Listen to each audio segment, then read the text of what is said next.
ministre, je voudrais vous exhorter à sauver les centres-villes. Aujourd'hui, on ne peut pas faire le plan 3D, on ne peut pas avoir un plan de centre-ville et tuer les petits commerces. J'ai entendu mes collègues parler de la ruralité, mais je peux vous assurer que dans les grandes villes, et à Marseille par exemple, tout ce qu'on peut faire pour le petit commerce, c'est assurer la sécurité et la pérennité de notre ville.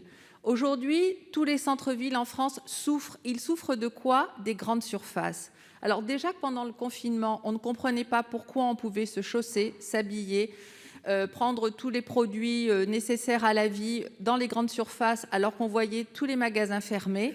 Aujourd'hui, c'est encore plus incompréhensible. Et c'est incompréhensible quand on entend un président de la République qui dit qu'il veut réindustrialiser, qu'il veut faire en sorte de favoriser le local, alors qu'aujourd'hui, que se passe-t-il? Mes collègues vous l'ont dit sur tous les bancs de cette Assemblée.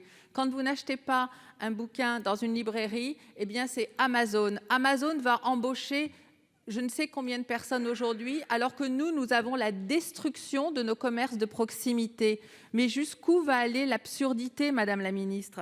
Aujourd'hui, je voudrais faire en sorte que la voix du Parlement puisse être entendue pour que cette concurrence biaisée, pour que cette fausse concurrence que vous allez mettre en place en favorisant les grandes surfaces puisse cesser. Ou alors, si vous nous entendez, Madame la Ministre, eh bien, il faudra proposer aux grandes surfaces qu'elles ne vendent que de l'alimentaire pour pouvoir faire en sorte que les autres ne soient pas lésés comme ça. Et enfin, si vous me permettez, je pense que les Français en ont peut-être assez aussi que vous instrumentalisez le Parlement. Le Parlement, ce n'est pas la chambre d'enregistrement des désirs du président de la République.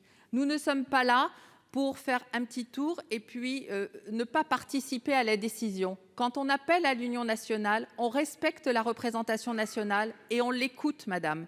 On ne fait pas semblant de venir pour ne pas écouter ce que les parlementaires ont à vous dire. Les parlementaires sont élus par les Français. Et les Français, aujourd'hui, ils ont envie d'être entendus, ils ont envie d'être respectés dans leurs choix et ils ont envie qu'on respecte les petits commerces, leurs centres-villes et la ruralité.